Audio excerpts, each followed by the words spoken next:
Guys, നമ്മുടെ വീടിൻ്റെ concrete കഴിഞ്ഞ് ഇനി 7ാമത്തെ ദിവസമാണ്. ക്യൂറിങ് ഇപ്പോൾ നടന്നുകൊണ്ടിരിക്കുകയാണ്. ഇത് കാണിച്ചു തരാം.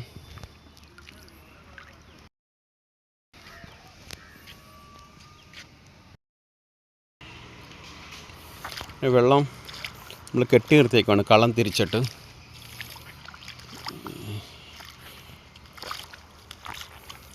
ഇതൊരു ബാത്റൂമിൻ്റെ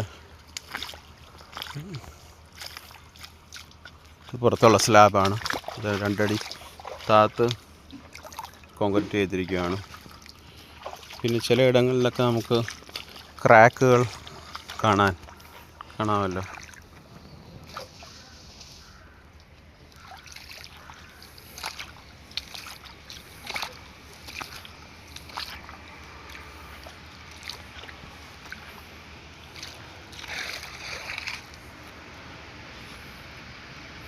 ഏകദേശം കാലാവസ്ഥ അത്രയ്ക്ക് ചൂടുമല്ല, ശകലം ഒന്ന് ഡിമ്മായിട്ട് നിൽക്കുകയാണ്. അനുയോജ്യമാണെന്ന് വിശ്വസിക്കുന്നു. ഓക്കെ, അടുത്ത വീഡിയോയിൽ കാണാം.